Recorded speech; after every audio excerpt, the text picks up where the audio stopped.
Hello বন্ধুরা, আপনাদের হোয়াটসঅ্যাপে যদি ভিডিও, অডিও, ছবি যে কোনো ডকুমেন্ট যদি অটোমেটিক ডাউনলোড হয়ে যায়, আপনারা কিন্তু ডাউনলোড করছেন না, অটোমেটিক ডাউনলোড হয়ে যাচ্ছে। আপনারা ফাইলে গিয়ে দেখছেন যে আপনার হোয়াটসঅ্যাপের সমস্ত জিনিসপত্রগুলো অর্থাৎ ভিডিও, অডিও, ছবি সমস্ত কিন্তু ফোনে অটোমেটিক ডাউনলোড হয়ে যাচ্ছে। তো আপনারা যদি বন্ধ করতে চান, আপনারা সিম্পলি এটা কিন্তু খুব সহজে বন্ধ করতে পারবেন। তো কীভাবে করবেন চলুন আপনাদের দেখিয়ে দিচ্ছি।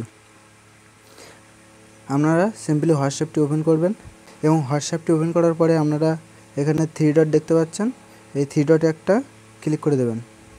তো এখানে ক্লিক করে দেওয়ার পরে আপনারা এই সেটিংয়ে চলে যাবেন।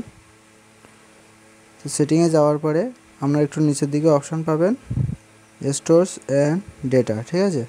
তো স্টোরেজ অ্যান্ড ডেটাতে একটা ক্লিক করবেন। তো এখানে ক্লিক করার পরে আপনারা এই 3টে অপশান দেখতে পাচ্ছেন, এই 3টে অপশানেই কিন্তু অফ করে দেবেন পরপর, ঠিক আছে। কীভাবে অফ করবেন, আপনারা প্রথমটাতে ক্লিক করবেন।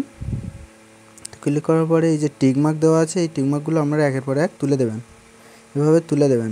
দেওয়ার পরে ওকেতে ক্লিক করে দেবেন। প্রথমটা কিন্তু অফ নো মিডিয়া হয়ে গেল, মানে অফ হয়ে গেল। এবার দ্বিতীয় অপশানে চলে যাবেন, এখানেও সমস্ত টিকগুলো এভাবে তুলে দেবেন। দেওয়ার পরে ওকেতে ক্লিক করে দেবেন। এরপরে আপনারা তৃতীয়টাতেও ক্লিক করবেন এবং সমস্ত টিকমার্কগুলো এভাবে তুলে দেবেন। তো এগুলো তুলে দেওয়ার পরে আপনারা সিম্পলি ব্যাক করে যাবেন। তো আপনাদের কাজ কিন্তু শেষ হয়ে গেছে। এবার থেকে আপনি না চাইলে কিন্তু হোয়াটসঅ্যাপের যে কোনো ভিডিও, অডিও এবং ছবি কিন্তু আর আপনার ফাইলে এসে জমা হবে না বা ডাউনলোড হবে না। তো ভিডিওটি কেমন লাগলো অবশ্যই কমেন্টের মাধ্যমে জানাবেন। চ্যানেল নতুন হলে চ্যানেলটি সাবস্ক্রাইব করে নিন, আর ভিডিওটি যদি ভালো লেগে থাকে অবশ্যই লাইক করতে ভুলবেন না।